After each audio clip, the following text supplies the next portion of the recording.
اللهم اجعل في قلبي نورا. بسم اللہ الرحمن الرحیم. تاریخ اسلامی ہند، ہندوستان کی عظیم تاریخ کا مکمل خاکہ. ایپیسوڈ 4. فرما روایان خاندان غزنوی. حکومت ہندوستان کی ابتدا. یہ ہم پہلے بیان کر چکے ہیں کہ عربوں کا حملہ ہندوستان کے مغربی ساحل پر زیادہ بار آور ثابت نہیں ہوا تھا اور ریگستان سندھ سے آگے بڑھ کر ان کی حکومت اندرون ملک میں وسیع نہ ہو سکی تھی، جس کا بڑا سبب صرف یہ تھا کہ مرکز خلافت اس تحریک کو پیش قدمی کی طرف سے غافل تھا اور اس نے کوئی توجہ اس طرف نہیں کی. اس لیے ہندوستان کی اسلامی حکومت حقیقتاً عربوں کی تاریخ سے بالکل جدا چیز ہے اور اس کا تعلق صرف ترکوں سے ہے، جنہوں نے وسط ایشیا سے نکل کر مختلف ملکوں اور زمانوں میں اپنے فتوحات کے سیلاب سے ایک ہنگامہ برپا کر دیا اور ساری دنیا کو زیر زبر کر کے رکھ دیا تھا. خلافت بنی امیہ کے بعد جب مرکز خلافت بجائے دمشق کے بغداد قرار پایا تو اسی کے ساتھ جو اہم اور تاریخ خیز تغیر نظام سلطنت میں پیدا ہوا وہ یہ تھا کہ خالص عربی حکومت میں ایرانی اثرات غالب ہونے لگے تھے اور رفتہ رفتہ ایرانیوں نے عربوں کو ہٹا کر ان کی تمام ممتاز خدمتیں خود اختیار کر لی تھیں، جس کا نتیجہ یہ ہوا کہ جب خلافت زیادہ ضعیف ہو گئی تو تمام ایرانی امراء جو دور دراز صوبوں میں عامل مقرر تھے خود مختار بننے کی کوشش کرنے لگے تھے. چنانچہ انہی خود مختار حکومتوں میں سے ایک نہایت مشہور حکومت سامانی خاندان کی بھی تھی. جب حکومت خلافت میں ایرانی اثرات کے ساتھ ساتھ عربوں کی بے چینیاں بڑھیں اور اندرونی نزاعات نے زیادہ خطرناک صورت اختیار کر لی تو خلفاء کو خود اپنی حفاظت کے لیے ایک ایسی جماعت کی ضرورت ہوئی جو عربوں اور ایرانیوں سے علیحدہ ہو. چنانچہ اس غرض کے لیے وہ ترک غلام منتخب کیے گئے جو فتوحات شمال میں اعلیٰ شمار کیے جاتے تھے. اس امر میں یہ شک نہیں کہ ترک غلاموں کی حفاظت میں جو بے انتہا شجاع تھے خلفائے بغداد عربوں اور ایرانیوں کے خطرے سے تو بالکل مطمئن ہو گئے، لیکن وہ یہ نہ سمجھے کہ اس طرح وہ ایک تیسرے خطرے کو پرورش کر رہے ہیں جو عربوں اور ایرانیوں کے خطرے سے کہیں زیادہ تباہ کن ثابت ہونے والا ہے. چند دن تک تو ترک خاموش رہے، لیکن اس کے بعد انہوں نے اپنی آرزوؤں کو وسیع کرنا شروع کر دیا، حتیٰ کہ خلیفہ کا ازل و نسب بھی انہوں نے اپنے ہاتھ میں لے لیا تھا اور مصر سے لے کر سمرقند تک تمام سلطنت اسلام میں ہر جگہ جلوہ ترکانہ نظر آنے لگا تھا. اور اپنے بھائیوں کے اس عروج و زوال کو دیکھ کر تمام ترک جماعتیں کوہستانوں سے نکل کر سارے ایران پر چھا گئیں. اور یہی وہ زمانہ تھا جب ایران کی سامانی حکومت 2 صدی کے بعد پاش پاش ہو گئی، اور یہی وہ ہنگامہ تھا جس نے سب سے پہلے حملہ ہندوستان کی بنیاد کوہستان غزنی میں قائم کی تھی. الپتگین کی ترقی. انہی ترک سرداروں میں جو حقیقتاً ایک غلام کی حیثیت سے بڑھ کر آقا کے درجے تک پہنچ گئے تھے، ایک الپتگین بھی تھا جس نے صرف 2000 سواروں کی مدد سے قلعہ غزنی پر قبضہ کر کے 351 ہجری میں اپنی مستقل حکومت قائم کر لی. اور اسی الپتگین کا غلام سبکتگین تھا جس نے پہلی مرتبہ ہندوستان پر حملہ کیا تھا، اور پھر بعد میں اس کے بیٹے محمود غزنوی فاتح سومنات نے حکومت ہندوستان کے راستے کو مسلمانوں کے لیے صاف اور آسان بنا دیا تھا. سبکتگین کے متعلق منہاج سراج نے بروایت امام ابو الفضل بیہقی لکھا ہے کہ عبد الملک نوح سامانی فرمانرواں کے عہد میں ایک سوداگر نصر حاجی نامی اسے ترکستان سے خرید کر بخارا لایا تھا، اور الپتگین نے جو اس وقت امیر حاجب کے درجے پر ممتاز تھا اسے مول لے لیا تھا. چونکہ سبکتگین کی اطوار و عادات سے حد درجے فراست و ذہانت پیدا تھی، اس لیے الپتگین نے اسے بہت جلد لشکر کا سپہ سالار بنا دیا، اور بعض مورخین کا بیان ہے کہ اپنی لڑکی سے شادی بھی کرا دی. سبکتگین کے سلسلے نسب کے متعلق طبقات ناصری میں بروایت ابو القاسم حمادی مصنف تاریخ مجدول تحریر ہے کہ جب یزگرد شہریار ایران حضرت عثمان رضی اللہ تعالیٰ عنہ کی خلافت میں بمقام مرو ہلاک ہوا تھا تو اس کے ساتھ ہی ترکستان چلے آئے تھے اور یہاں قرابت پیدا کر لی. اس لیے 5 واسطوں سے سبکتگین کا سلسلہ نسب یزجرد سے ملتا ہے. سبکتگین کا مورث اعلیٰ یزجرد ہو یا کوئی اور ہو، اس میں کلام نہیں کہ 5 پشتوں کے بعد اسے سوائے ترکیوں نسل کہنے کے اور کچھ نہیں کہا جا سکتا، اور اس میں جو شجاعت و جلاوت پائی جاتی تھی اس کا تعلق ترکستان ہی کی آب و ہوا سے تھا، نہ کہ یزجرد کے ایرانی خون سے۔ پھر جب الپتگین کا انتقال ہوا تو اس کا بیٹا اسحاق تخت نشین ہوا، لیکن 1 سال بعد یہ بھی مر گیا، اور بلقاتگین جو اس وقت جماعت اتراک میں سب سے زیادہ بزرگ اور الپتگین کے ساتھ نسبت غلامی بھی رکھتا تھا، اس کا جانشین بنا۔ یہ بھی صرف 2 سال زندہ رہا اور اس کے بعد امیر پیری حکمران ہوا۔ چونکہ یہ فسادی اور ظالم شخص تھا، اس لیے غزنی کی ایک جماعت نے ابو علی انوکو جو پہلے یہاں کا حاکم تھا اور جسے الپتگین نے نکال دیا تھا، اسے دعوت دی گئی، لیکن سبکتگین نے اسے آنے نہیں دیا۔ اس کے بعد چونکہ لوگ امیر پیری سے تنگ آ گئے تھے، اس لیے بالاتفاق سبکتگین کو بتاریخ 27 شعبان 366 ہجری فرما روا تسلیم کر لیا گیا۔ حکومت غزنی گو الپتگین ہی کے وقت میں بالکل علیحدہ تھی، تاہم خفیف سا تعلق سامانی حکومت سے باقی تھا، اور غزنی کا فرما رواں فی المانی سلطنت بخارا کا ماتحت سمجھا جاتا تھا۔ لیکن جب سبکتگین یہاں کا فرما رواں ہوا تو اس نے حقیقی معنوں میں غزنی کی حکومت کو بالکل علیحدہ کر لیا، اور سامانی حکومت جو خود ہی اپنی زیست کے آخری لمحات سے گزر رہی تھی، پھر افغانستان کو اپنے ساتھ شامل نہ کر سکی۔ سبکتگین نے تخت نشین ہوتے ہی حدود سلطنت کو وسیع کرنے کی فکریں شروع کیں۔ اتفاق سے اسی زمانے میں بست کے فرما رواں نے سبکتگین کی امداد چاہی اور وعدہ کیا کہ اگر اس کی امداد سے وہ دوبارہ بست پر قابض ہو گیا تو ہمیشہ مطیع رہے گا۔ سبکتگین نے اس کی مدد کی، اور یاتور کو جو وہاں کا قابض ہو گیا تھا اسے نکال کر توغا کو حکمران بنا دیا، لیکن توغا نے سبکتگین کو دھوکہ دیا، اس لیے سبکتگین نے قلعہ بست پر قبضہ کر لیا۔ اس قبضے سے چاہے کچھ فائدہ ہوا ہو یا نہ ہو، لیکن ابو الفتح علی بن محمد کا ہاتھ آ جانا جو بست میں خانہ نشین تھا، سبکتگین کے لیے بڑی نعمت تھی۔ یہ شخص بہت سے فنون کا ماہر تھا اور فن کتابت میں تو نظیر نہ رکھتا تھا۔ جب بست پر قبضہ ہو گیا تو سبکتگین نے قصدار کی طرف توجہ کی۔ قصدار غزنی کے قریب واقع تھا اور یہاں کا فرما رواں اس وقت تک تخت غزنی کا ماتحت سمجھا جاتا تھا۔ اب یہاں کے فرما رواں نے سبکتگین سے بغاوت کی، کیونکہ اس کے نزدیک کوہستان کے سخت راستوں کو طے کرنا اور وہاں کے ناقابل تسخیر قلعے پر قابض ہو جانا امیر سبکتگین کے بس کی بات نہ ہوگی۔ لیکن تجربے نے اس کے خیال کو غلط ثابت کر دیا، کیونکہ امیر سبکتگین نے بغاوت کی خبر سنتے ہی حملہ کر دیا اور بہت جلد قصدار پر قابض ہو گیا۔ سبکتگین کا حملہ ہندوستان پر۔ فتح بست و قصدار کے بعد امیر سبکتگین حدود ہندوستان کی طرف متوجہ ہوا اور چند ایسے مقامات پر قابض ہو گیا جن کا تعلق حکومت پنجاب سے تھا۔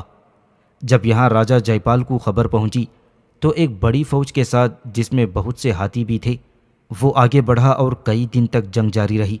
اتفاق سے اسی زمانے میں سخت برف باری ہوئی اور جے پال کی فوج جو کبھی اس منظر سے آشنا نہ تھی، خائف ہو کر بددل ہو گئی۔ جے پال نے اطاعت اختیار کی اور بہت کچھ زر فدیہ دینے کا وعدہ کر کے واپس ہوا۔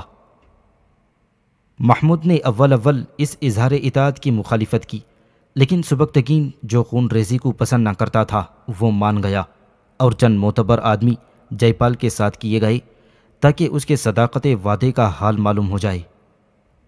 جب جے پال دور نکل آیا تو وہ اپنے وعدے سے منحرف ہو گیا اور امیر سبکتگین کے بھیجے ہوئے آدمیوں کو اس نے قید کر لیا۔ جس وقت یہ خبر غزنی پہنچی تو امیر سخت برہم ہوا اور دوبارہ حملہ کرنے کی غرض سے ملتان کی طرف بڑھا۔ جے پال نے بھی قلنجر، قنوج، اجمیر وغیرہ کے راجاؤں کو لکھا اور وہاں سے امدادی فوجیں کثرت سے آئیں۔ اس جنگ کا نتیجہ جے پال کے خلاف ہوا اور اسے بھاگنا پڑا۔ سبکتگین کا اس فتح سے دریائے اٹک تک قبضہ ہو گیا اور تغان کی افغان و خلجی آبادی بھی مطیع ہو گئی۔ اس کے بعد امیر سبکتگین نے پشاور کو ہندوستان کے اس صوبے کا صدر مقام قرار دے کر اپنی فوج چھوڑ دی اور ایک عامل مقرر کر دیا۔ فتوحات ہند کی طرف سے فارغ ہونے کے بعد امیر سبکتگین امیر نوح سامانی فرما رواں کی کمک کے لیے روانہ ہوا اور اس ذریعے سے خراسان کی طرف بھی اس کے اثرات قائم ہو گئے۔ محمود و اسماعیل کی جنگ۔ جب 386 ہجری میں امیر سبکتگین کا انتقال ہوا تو سیف الدولہ محمود اس کا بڑا بیٹا نشاپور میں تھا، اس لیے چھوٹا بیٹا امیر اسماعیل بلخ میں اپنے باپ کی جگہ جانشین ہوا۔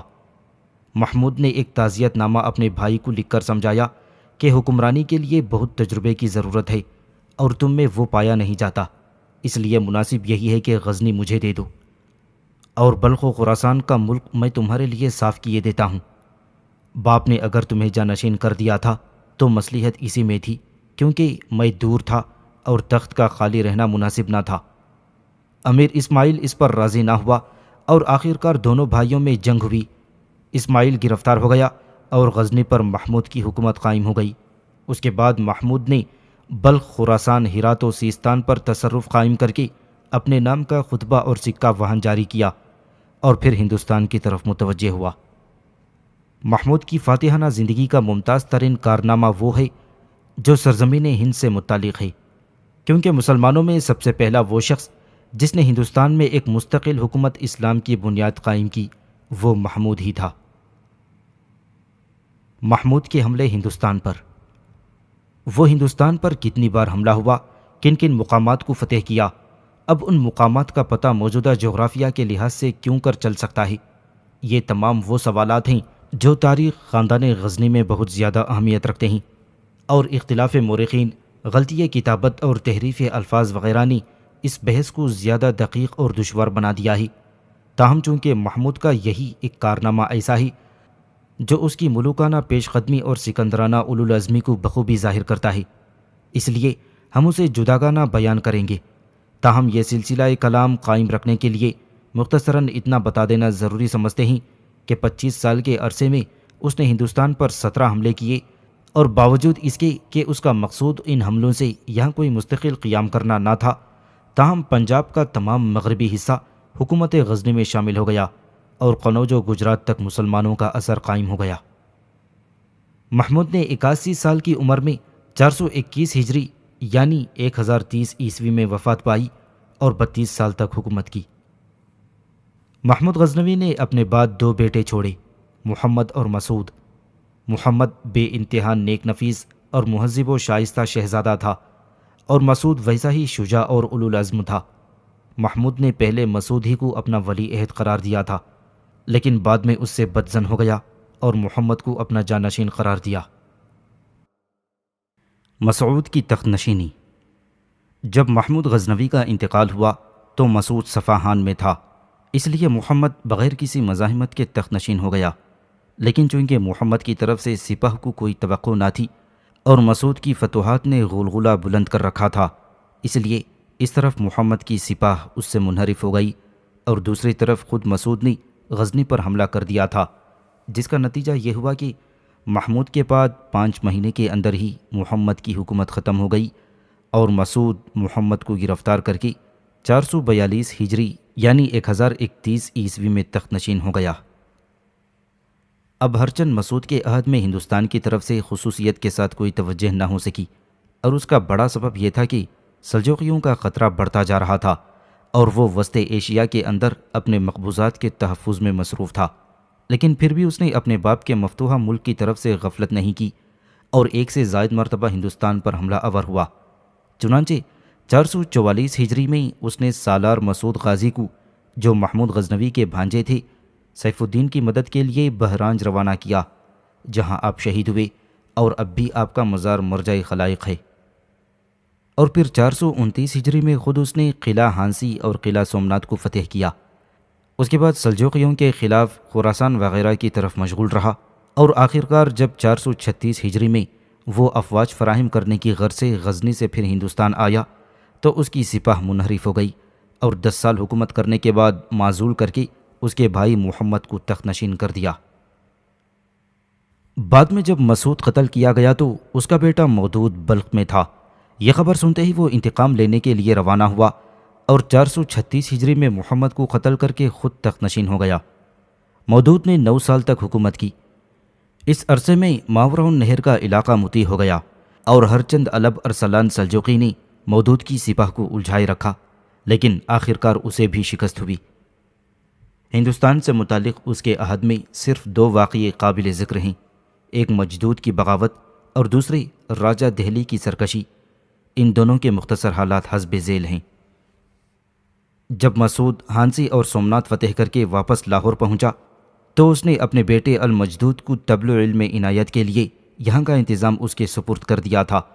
جب مسعود کے بعد مودود تخت نشین ہوا تو مجدود نے سرکشی اختیار کی اور خود مختار بن جانے کی کوششیں کی۔ فرشتہ کا بیان ہے کہ ایاز خان ابن عطیہ کی مدد سے ملتان سے وہ لاہور آیا اور سندھ سے لے کر تھانے سر اور ہانسی کا سارا قلعہ لے کر دہلی فتح کرنے کی غرض سے ہانسی میں قیام اختیار کیا۔ جب مودود کو اپنے بھائی کی اس سرکشی کا حال معلوم ہوا تو اس نے 433 ہجری میں کثیر سپاہ کے ساتھ لاہور کی طرف کوچ کیا اور ادھر مجدود بھی روانہ ہوا، لیکن قبل اس کے کہ جنگ شروع ہوتی صبح عید قربان کو مجدود اپنے خیمے میں مردہ پایا گیا، جس کی وجہ معلوم نہ ہو سکی اور مملکت ہندوستان کا وہ سارا حصہ جو مجدود سے متعلق تھا مودود کے قبضے میں آ گیا۔ چونکہ مودود زیادہ تر وسط ایشیا کے معرکوں میں مصروف تھا، اس لیے راجہ دہلی نے اس فرصت کو غنیمت جان کر اور راجاؤں کو اپنا شریک بنایا اور ہانسی اور تھانے سر وغیرہ کو مع مضافات کے گماشتگان غزنویہ سے چھین کر نگر کوٹ پر بھی قبضہ کر لیا اور اس کے بعد لاہور کا محاصرہ کیا۔ اور حاکم لاہور نے مودود کو اطلاع کر دی تھی، لیکن قبل اس کے کہ وہاں سے مدد آتی ہندوؤں کی فوجیں باہم نفاق کی وجہ سے اور کچھ مودود کے آنے کی خبر سن کر منتشر ہونے لگیں، اور لاہور کی فوج نے اس انتشار سے فائدہ اٹھا کر ان کا تعاقب کیا اور قریب کے پہاڑ کا جہاں انہوں نے پناہ لی تھی محاصرہ کر لیا۔ آخرکار ہندوؤں نے پناہ طلب کی، جو اس شرط پر دی گئی کہ تمام مفتوحہ قلعوں سے قبضہ اٹھا لیا جائے۔ اس معرکے کے بعد مملکت ہند زیادہ استحکام کے ساتھ غزنوی خاندان کی حکومت میں چلی آئی۔ یہ واقعہ 435 ہجری کا ہے۔ علی بن مسعود کی تخت نشینی۔ جب 4 رجب 444 ہجری کو مودود کا انتقال ہوا تو اس کا بیٹا محمد جو بہت کم سن تھا تخت نشین کیا گیا، لیکن بعد کو باختلاف روایات 2 ماہ 1 ماہ یا صرف 4-5 روز کے بعد اسے ہٹا کر علی بن مسعود کو تخت نشین کر دیا گیا، جس نے صرف 2 ماہ تک حکومت کی اور اس کے بعد عبدالرشید فرما رواں ہوا۔ عبدالرشید کی تخت نشینی۔ علی بن مسعود کی مدت سلطنت کے متعلق مورخین کا اختلاف جو طبقات ناصری میں 2 ماہ اور طبقات اکبری میں 3 ماہ، تاریخ فرشتہ اور حبیب الیسر میں 2 سال درج کی ہے۔ ایڈورڈ تھامس نے لکھا ہے کہ عبدالرشید کا نام جو علی بن مسعود کے بعد تخت نشین ہوا 440 ہجری کے بعد سکوں پر پایا جاتا تھا۔ اگر یہ صحیح ہے تو اس سے یہ لازم آئے گا کہ مودود کا انتقال 441 ہجری سے قبل ہی ہو گیا تھا۔ منہاج السراج، ابن اسیر، ابو الفرج، ابو الفدا، رشید الدین اور ابن خلدون اس پر متفق ہیں کہ مودود کا انتقال اور عبدالرشید کی تخت نشینی ایک ہی سال یعنی 441 ہجری میں ہوئی۔ اب اگر اسے یہ تسلیم کر بھی لیا جائے کہ مودود کے انتقال کے بعد ہی عبدالرشید تخت نشین ہوا تھا، تو پھر یہ سوال بحث طلب رہ جاتا ہے کہ عبدالرشید کے سکوں پر 440 ہجری کیوں کر تحریر ہے جبکہ مودود کا انتقال 441 ہجری میں ہوا ہو۔ اس کے متعلق اگر بیزادی کی نظام التواریخ پر اعتماد کیا جائے تو یہ جھگڑا بھی طے ہو جاتا ہے، کیونکہ اس نے سلطان عبدالرشید کی حکومت تقریباً 7 سال تحریر کی ہے اور سن وفات 445 ہجری۔ اس حساب سے سلطان مودود کی وفات اور عبدالرشید کی تخت نشینی دونوں 439 ہجری کے ابتدائی حصے میں واقع ہوتی ہے۔ بہرحال عبدالرشید مودود کے بعد ہی تخت نشین ہوا ہوگا یا علی بن مسعود کے بعد، اس میں شک نہیں کہ جن مورخوں نے علی بن مسعود کی مدت حکومت 2 سال تحریر کی ہے وہ یقیناً غلطی پر ہیں۔ ممکن ہے کہ آخر 439 ہجری میں مودود کا انتقال ہوا ہو اور اس کے بعد 1 یا 2 ماہ تک علی بن مسعود کے حکمران رہنے کے بعد عبدالرشید تخت نشین ہو گیا ہو۔ اس طرح نہ صرف قدیم مورخین کے بیان سے مطابقت ہو جائے گی بلکہ ایڈورڈ تھامس کی شہادت سکے کی بھی تصدیق ہو جائے گی۔ معلوم نہیں فرشتہ نے کیوں کر مدت حکومت 2 سال تحریر کی ہے جبکہ اس کے برخلاف طبقات اکبری میں بھی صرف 3 ماہ تحریر ہے۔ عبدالرشید جسے منہاج السراج بہاؤالدولہ کے لقب سے یاد کیا کرتے ہیں، اس کی ولدیت کے متعلق مورخین کا اختلاف ہے۔ صاحب روضۃ الصفا نے ابن مسعود بن سلطان محمد کا بیٹا ظاہر کیا ہے اور تاریخ گزیدہ میں اسے ابو المنصور مجدد دولہ ابن محمود بن سبکتگین لکھا ہے۔ فرشتے کی تحقیق یہ ہے کہ وہ محمود ہی کا بیٹا تھا۔ عبدالرشید جب تخت غزنی پر اطمینان سے تمکن ہوا تو اس نے تغرل حاجب کو جو محمود کا نہایت ہی سرکش غلام تھا کثیر فوج کے ساتھ علب ارسلان کے خلاف روانہ کیا۔ چونکہ تغرل فطرتاً دلیر اور ذی حوصلہ تھا، اس لیے سلجوقیوں کو شکست دینے کے بعد تخت غزنی پر قابض ہونے کا خیال اس کے دل میں پیدا ہوا اور اپنی سپاہ کو لے کر اس طرف روانہ ہوا۔ اور جب عبدالرشید کو معلوم ہوا تو وہ قلعہ بند ہو گیا اور تغرل غزنی میں داخل ہو گیا۔ اس نے مسعود کی لڑکی سے بجبر شادی کر لی اور محمود غزنوی کے خاندان کے تمام افراد کو جو اس کے ہاتھ آئے، جن میں عبدالرشید بھی شامل تھا، تحقیق کر کے تخت نشین ہو گیا۔ لیکن صرف 40 دن اس نے حکومت کی ہوگی کہ ایک باغیرت جماعت نے، جس کو نوستگین کرخی نے آمدہ کیا تھا، 9 روزہ سلطانی کے دن جبکہ وہ محمود غزنوی کے تخت پر بیٹھا ہوا تھا، اس کے ٹکڑے ٹکڑے کر دیا۔ عبدالرشید کی حکومت کے متعلق اختلاف ہے۔ منہاج السراج نے 2.5 سال یعنی بعض نسخوں میں صرف 2 سال اور فرشتے نے صرف ایک جگہ کمتر از 1 سال اور دوسری جگہ 1 سال اور پھر نظام الدین احمد نے 4 سال تحریر کیے ہیں۔ اگر عبدالرشید کی حکومت 443 ہجری میں ختم ہوئی ہے جیسا کہ منہاج السراج کے بیان سے معلوم ہوتا ہے، تو یقیناً طبقات اکبری کا بیان صحیح ہے، کیونکہ اس حساب سے عبدالرشید کی سلطنت کی ابتدا 339 ہجری سے یا زیادہ سے زیادہ 340 ہجری سے قرار پائے گی، اور اس کی صحت کی وجہ ہم بیان کر چکے ہیں۔ فرخزاد کا عہد حکومت۔ جب تغرل قتل ہو چکا تو نوستگین غزنی آیا اور فرخزاد کو قلعہ برقند سے نکال کر تخت نشین کیا۔ فرخزاد کی نسبت صاحب روضۃ الصفا نے لکھا ہے کہ وہ مسعود بن سلطان محمود کا بیٹا تھا، لیکن حمد اللہ مستوفی نے اسے عبدالرشید کا بیٹا لکھا ہے، اور اس اختلاف میں یقیناً روضۃ الصفا کا بیان صحیح ہے، کیونکہ سکوں میں صاف طور سے اسے مسعود کا بیٹا ظاہر کیا گیا ہے۔ اس نے تخت نشین ہوتے ہی نوستگین کو اپنا وزیر بنا لیا اور تمام انتظامات اس کے ہاتھ میں دے دیے۔ اس کے عہد میں سلجوقیوں سے 2 بار جنگ ہوئی، ایک میں فرخزاد کامیاب رہا اور دوسری میں سلجوق فتح مند ثابت ہوئے۔ آخرکار دونوں طرف سے مصالحت کی کوشش کی گئی اور قیدیوں کا تبادلہ ہو گیا۔ فرخزاد کے بعد اس کا بیٹا ابراہیم تخت نشین ہوا۔ غزنوی خاندان میں یہ بادشاہ اپنے زہد و اتقاء، اخلاق و انسانیت، علم پروری، امن پسندی کے لحاظ سے خاص امتیاز رکھتا ہے۔ اس نے سلجوقیوں کے ساتھ وہ معاملہ کیا کہ اس کے عہد میں انہوں نے کوئی شورش نہیں کی، اور نہایت سکون کے ساتھ اس کا زمانہ سلطنت ختم ہو گیا۔ 473 ہجری میں سلطان ابراہیم نے ہند کی طرف فوج کشی کی اور قلعہ اجودن کو، جو اب پاک پٹن کے نام سے مشہور ہے، مسخر کر کے لاہور سے وہاں تک کا ملک زیر نگین کر لیا۔ اس کے بعد اس نے ایک اور قلعہ فتح کیا جس کا نام قلعہ روپال تھا، جو ایک بلند پہاڑ کی چوٹی پر واقع تھا اور دریاؤ صحرا کی وجہ سے وہاں پہنچنا دشوار تھا۔ اس سے فارغ ہو کر وہ ایک اور مقام پر پہنچا جسے درہ کہتے ہیں۔ یہاں خراسانیوں کی وہ نسل آباد تھی جسے افراسیاب نے ایران سے نکال دیا تھا۔ یہ شہر بھی بہت دشوار گزار پہاڑ پر واقع تھا، لیکن ابراہیم نے اسے بھی فتح کیا۔ یہ بیان فرشتے کا ہے۔ تاریخ الفی اور طبقات اکبری میں نہایت مختصر بیان اس مہم کا نظر آتا ہے، اور خواندہ میر نے صرف اس قدر تحریر کیا ہے کہ سلطان ابراہیم نے کئی بار ہند پر حملہ کیا اور کامیاب واپس آیا۔ منہاج السراج اور ملا عبد القادر نے مطلق اس کا ذکر نہیں کیا۔ جامع التواریخ سے معلوم ہوتا ہے کہ اسی سن میں ابراہیم نے آگرہ کو بھی فتح کیا، جسے اس نے قلعہ آزرہ لکھا ہے، اور آگرہ فتح کر کے وہ درہ پر واپس پہنچا جس کا ذکر فرشتے نے کیا ہے۔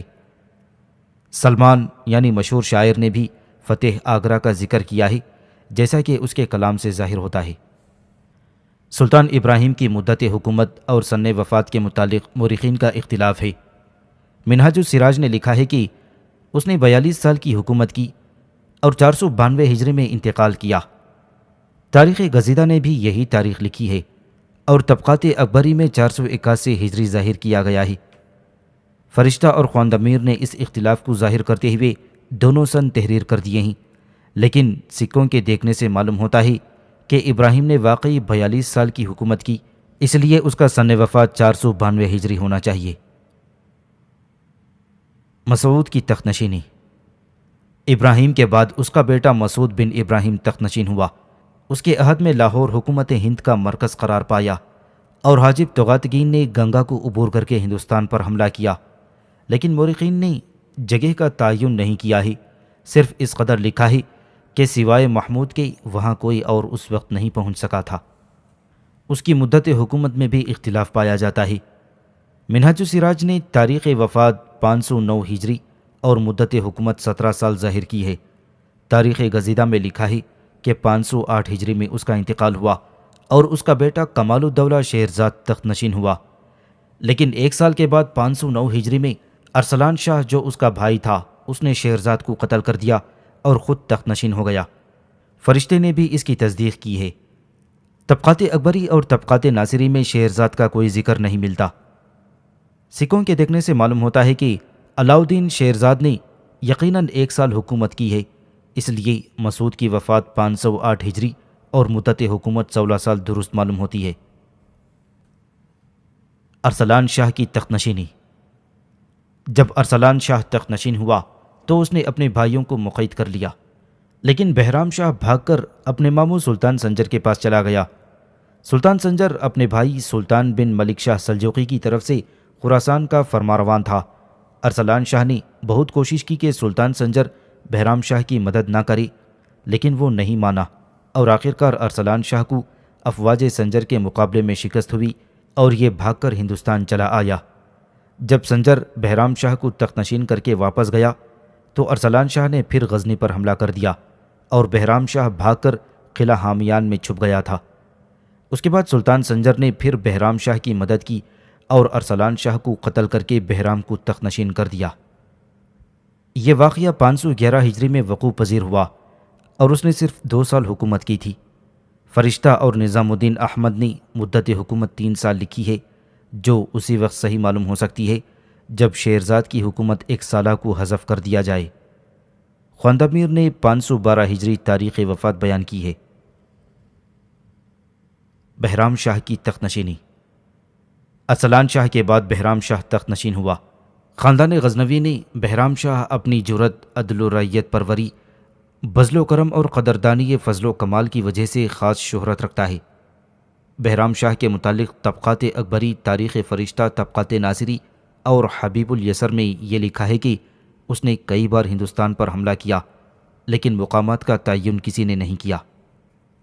فرشتے نے نسبتاً زیادہ صراحت سے کام لے کر صرف اس قدر بیان کیا ہے کہ اول مرتبہ ہندوستان پہنچنے کی یہ وجہ تھی کہ محمد بحلیم نے جو ارسلان شاہ کے وقت لشکر لاہور کا سپہ سالار تھا کچھ مخالفت شروع کر دی تھی۔ چنانچہ 512 ہجری میں 7 رمضان کو بہرام شاہ نے ہندوستان پہنچ کر اسے گرفتار کر لیا، لیکن پھر اس کا قصور معاف کر کے سابق عہدے پر بحال کر دیا۔ اس کے بعد جب بہرام شاہ غزنی واپس گیا تو اس نے زیادہ سرکشی اختیار کی اور قلعہ ناگور تعمیر کر کے خود مختاری کا اعلان کر دیا۔ اس خبر کو سن کر بہرام شاہ پھر ہندوستان آیا اور ملتان کے قریب محمد بحلیم کو شکست دے کر اسے قتل کر دیا۔ اس کے عہد کا اہم ترین واقعہ صوبہ غور کے فرمانروا قطب الدین محمد غوری کا قتل کیا جانا ہے، جو اس کا داماد بھی تھا۔ اس کا نتیجہ یہ ہوا کہ غزنی کی حکومت محمود کے خاندان سے نکل گئی اور ہندوستان میں ایک جداگانہ مستقل سلطنت قائم ہونے کے آثار شروع ہو گئے۔ ان واقعات کو ہم تفصیل کے ساتھ خاندان غور کے بیان میں ظاہر کریں گے، مگر یہاں مختصراً صرف اس قدر کہنا کافی ہے کہ جب علاؤدین غوری نے غزنی پر حملہ کیا تھا تو بہرام شاہ بھاگ کر ہندوستان چلا آیا اور اس وقت تک وہ پھر غور واپس نہیں گیا۔ اسے غزنی جانے کی ہمت نہیں ہوئی تھی۔ بہرام شاہ کی تاریخ وفات میں بھی مورخین کا اختلاف ہے۔ طبقات اکبری، تاریخ فرشتہ اور روضۃ الصفا میں 547 ہجری تحریر کیا گیا ہے اور حمد اللہ مستوفی نے 544 ہجری تحریر کیا ہے، اور طبقات ناصری نے 41 سال مدت حکومت ظاہر کر کے 552 ہجری ظاہر کیا ہے، لیکن درست یہی ہے کہ اس نے 35 سال حکومت کی اور 547 ہجری میں انتقال ہوا۔ خسرو شاہ کی تخت نشینی۔ بہرام شاہ کے بعد اس کا بیٹا خسرو شاہ تخت نشین ہوا، لیکن چونکہ علاؤدین جہاں سوز بہرام شاہ کی واپسی غزنی کا حال معلوم کر کے اس کی زندگی میں پھر غزنی پر حملہ کرنے کی غرض سے چل دیا تھا، اس لیے خسرو شاہ بھاگ کر لاہور چلا آیا۔ علاؤدین نے غزنی پہنچ کر جس بے دردی سے اسے تباہ کیا وہ تاریخ کا نہایت دردناک افسانہ ہے۔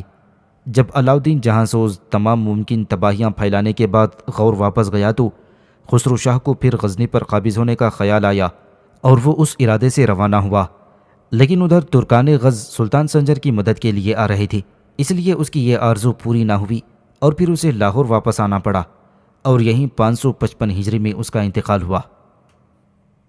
خسرو ملک کی تخت نشینی۔ خسرو شاہ کے بعد اس کا بیٹا خسرو ملک لاہور میں تخت نشین ہوا۔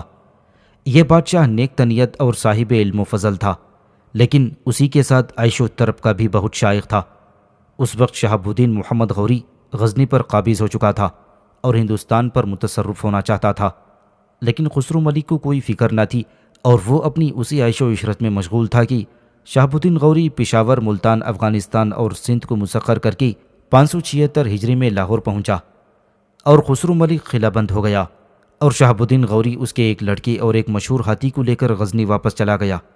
اس کے بعد 583 ہجری میں اس نے پھر لاہور پر حملہ کیا اور خسرو ملک کو گرفتار کر کے قلعہ غرجستان میں بھیج دیا اور 598 ہجری میں اسے ماں اس کے بیٹے بہرام شاہ کے قتل کر کے خاندان غزنوی یا آل سبکتگین کی حکومت کو ہمیشہ کے لیے سفید دنیا سے محو کر دیا۔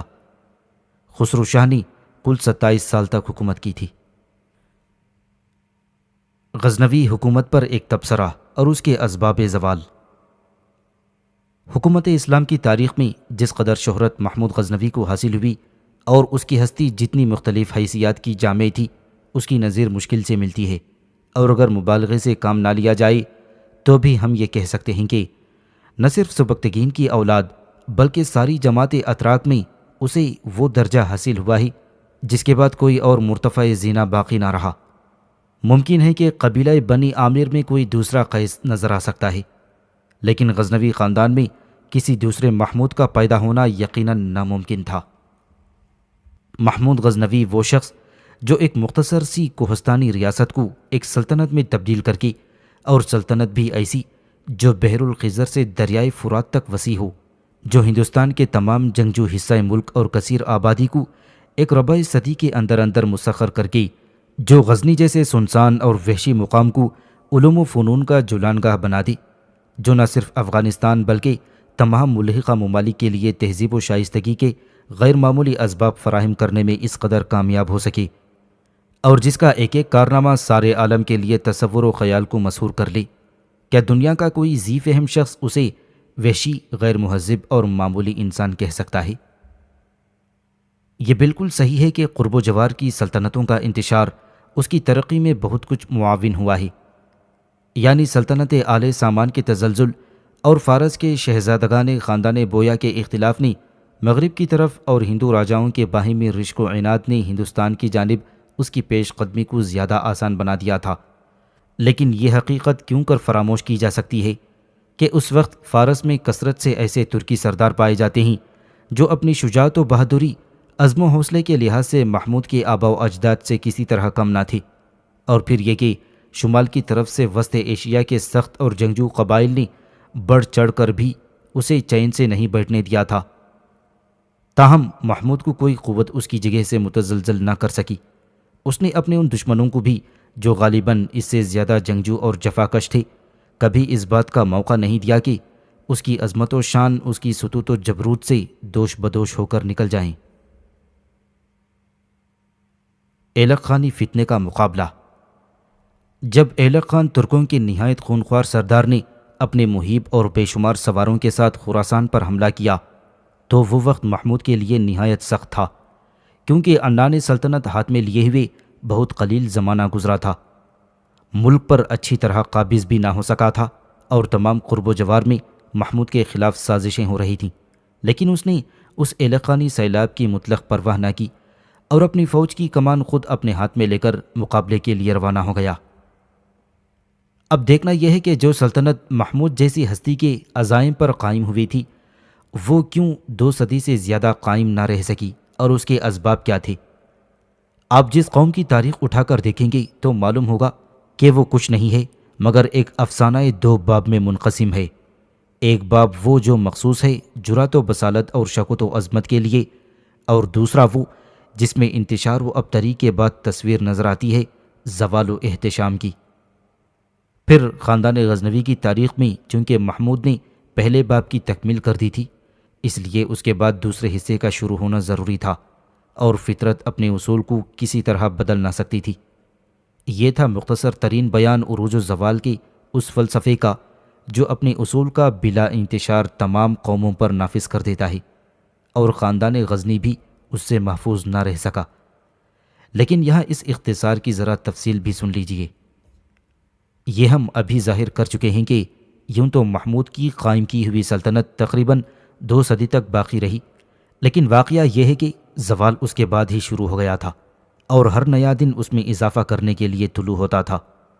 اس میں شک نہیں کہ جانشینان محمود میں باہم نا اتفاقی پیدا ہو گئی تھی، اور عیش و عشرت کی طرف مائل ہو جانے سے ان کے اخلاق میں ابتری بھی رونما ہونے لگے تھے۔ لیکن زوال سلطنت کا بڑا سبب ترکمانوں اور ترکان غز کا خروج تھا، جو خراسان کی سرسبز و شاداب زمین پر ہجوم کیے ہوئے تھے اور سلطان غزنی کی وسعت و کامیابی کو حاسدانہ نگاہوں سے دیکھ رہے تھے۔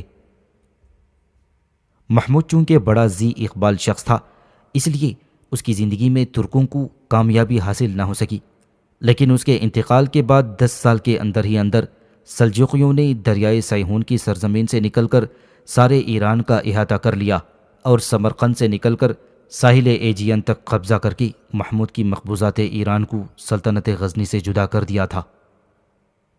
جب 429 ہجری میں تغرل بیگ خراسان کا بادشاہ بن بیٹھا تو محمود کا جانشین مسعود، جس نے اس وقت تک ان جنگجو غلہ بانوں کی پرواہ نہ کر کے حدود سلطنت غزنی پر انہیں منڈلاتے رہنے کا موقع دے دیا تھا، وہ چونکا، اور تقریباً 3 سال بعد اس نے ایک قوی فوج بھیج کر ان باغیوں کی جماعت کو زیر کرنا چاہا، لیکن اس کا وقت حقیقتاً گزر گیا تھا۔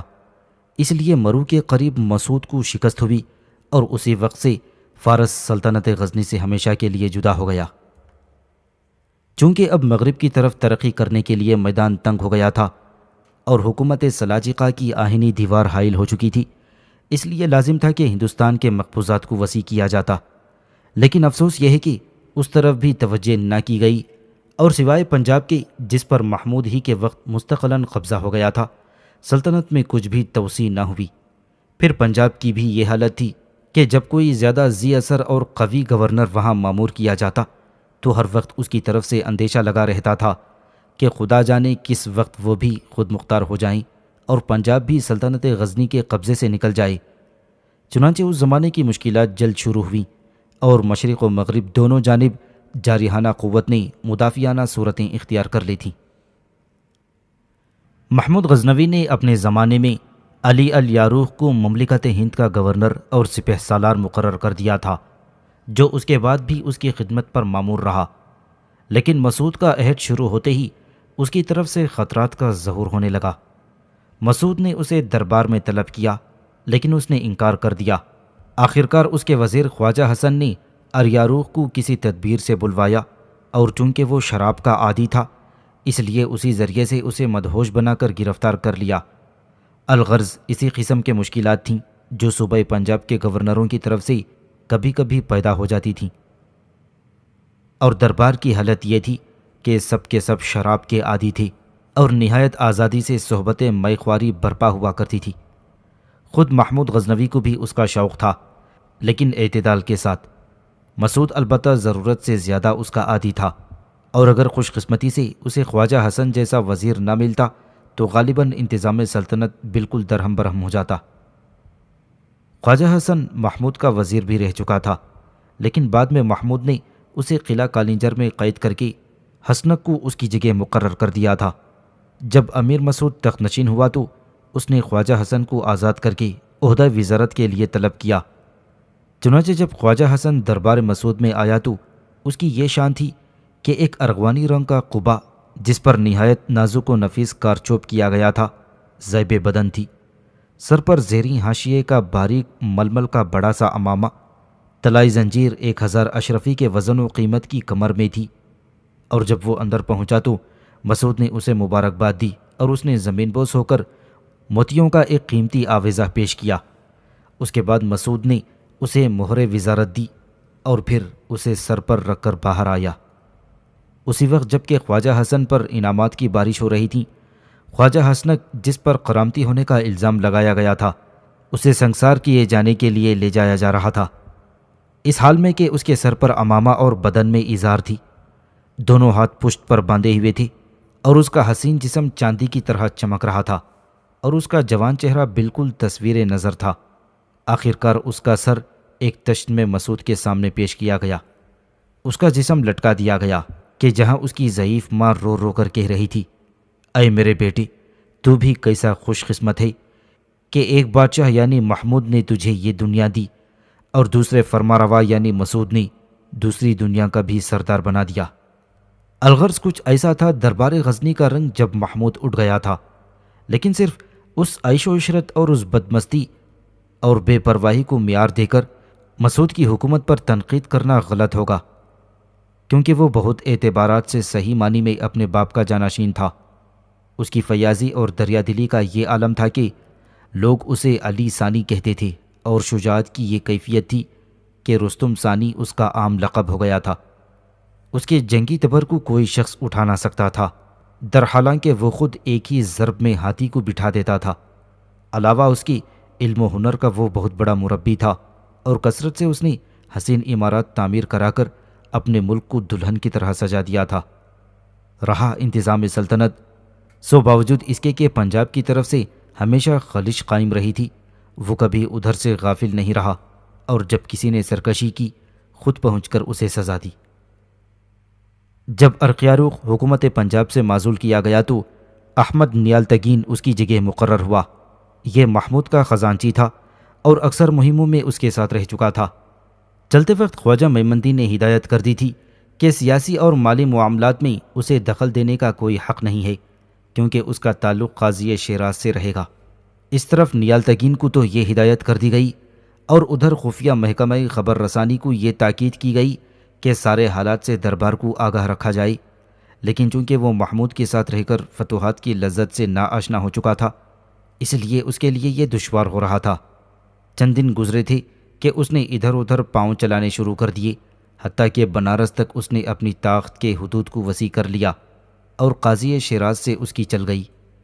ممکن تھا کہ مسعود اسے برداشت کر لیتا، لیکن نیالتگین کے حوصلے بڑھتے ہی گئے، اور مسعود کو خبر لگی کہ وہ خفیہ طور سے ترکی غلاموں کو خرید کر ان کی ایک جماعت مرتب کر رہا ہے، اور اپنے تئیں محمود کا بیٹا ظاہر کرتا ہے۔ اور علاوہ اس کے چونکہ لاہور کی ساری فوج اس کی مطیع تھی اور ترکمانوں کی ساری جماعت اس کی معاون ہو گئی تھی، اس لیے سارے اسباب اس کی بغاوت کے فراہم ہو گئے، اور 424 ہجری میں اس نے سرکشی کا اعلان کر دیا۔ قاضی شیراز قلعہ بند ہو گیا، اور ہر جگہ بدامنی، فساد اور خون ریزی نظر آنے لگی۔ جب مسعود کو سارے حالات معلوم ہوئے تو اس نے ایک ہندو سردار تلک کو اس سرکوبی کے لیے مامور کیا۔ تلک ایک ہندو نائی کا لڑکا تھا، لیکن نہایت حسین اور خوش تقریر، اور عرصے تک کشمیر میں رہ چکا تھا اور فارسی میں کافی استعداد رکھتا تھا۔ محمود کے عہد میں وہ خواجہ میمندی کا سیکریٹری ہوا تھا، اور پھر رفتہ رفتہ جب امیر مسعود کا زمانہ آیا تو وہ مخصوص امرائے دربار میں شامل ہو گیا، اور طبل و علموں سے عنایت ہوا۔ اس سے ثابت ہوتا ہے کہ اس وقت ہندو مسلمانوں کے تعلقات باہمی بہت بڑھ گئے تھے، اور مسلمان فرمانرواؤں کی رواداری ہندوؤں کے ساتھ آخری حد تک پہنچ گئی تھی۔ پھر تلک کو احمد نیالتگین کی سرکوبی کے لیے روانہ کیا گیا۔ مسعود بہت فکر مند تھا، کیونکہ ادھر مغرب میں سلاجقہ کا خطرہ زیادہ سنگین ہو جاتا تھا، اور کرمان میں مسعود کی ہندو فوج کے بھاگ جانے سے اسے سخت شکست ہو چکی تھی۔ لیکن ہندوستان کی طرف خیر گزری، اور تلک نے نیالتگین کو شکست دے کر اس کا سر غزنی بھیج دیا۔ یہ بھی فتنہ فرو ہوا، اور پھر مسعود اس کامیابی سے اس قدر مسرور ہوا کہ اس نے خود ہانسی پر دوبارہ حملہ کرنے کا ارادہ مصمم کر لیا۔ ہر چند وزراء نے اسے سمجھایا کہ یہ وقت غزنی چھوڑنے کا نہیں ہے، لیکن اگر سلجوقیوں نے خراسان یا اس کا ایک گاؤں لے لیا تو ہانسی پر 10 بار جہاد کرنا بھی اس کی تلافی نہیں کر سکتا۔ لیکن مسعود نہیں مانا اور چل دیا۔ مسعود نے خواجہ میمندی کو غزنی میں اپنے قائم مقام رکھا، اور شہزادہ مودود کو بلخ کا وائسرائے مقرر کر کے 425 ہجری میں کابل ہوتے ہوئے ہندوستان کا سفر کیا۔ راستے میں وہ بیمار ہوا تو شراب سے توبہ کی، اور سارا آبدار خانہ تڑوا کر خم کے خم دریائے جہلم میں لنڈوائے۔ الغرض قلعہ ہانسی پہنچا اور اسے فتح کر کے غزنی واپس آیا۔ یہاں پہنچ کر اسے معلوم ہوا کہ واقعی ہانسی جانا اس وقت اس کے لیے خلاف مصلحت تھا، اور وزراء کا مشورہ بالکل درست تھا۔ اس وقت حالت یہ تھی کہ خراسان سلاجقہ کے ہاتھ میں چلا جا رہا تھا۔ ایران کا مغربی حصہ غزنی کے حلقہ اطاعت سے اپنے تئیں آزاد کر رہا تھا، اور ہر چند مسعود نے اس کی تلافی کرنے کی بہت کوشش کی، لیکن کوئی نتیجہ مرتب نہ ہوا۔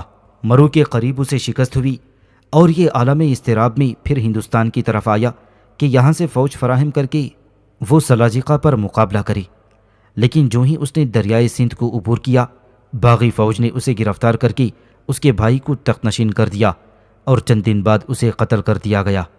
اس طرح مسعود ناوقت مارا گیا۔ اس میں شک نہیں کہ پہلی غلطی تو مسعود نے یہ کی تھی کہ وہ خراسان کی طرف منہ موڑ کر ہانسی آیا، اور اس سے زیادہ نادانی یہ ہوئی تھی کہ سلاجقہ کے خوف سے اس نے پھر غزنی چھوڑ کر ہندوستان کا ارادہ کیا۔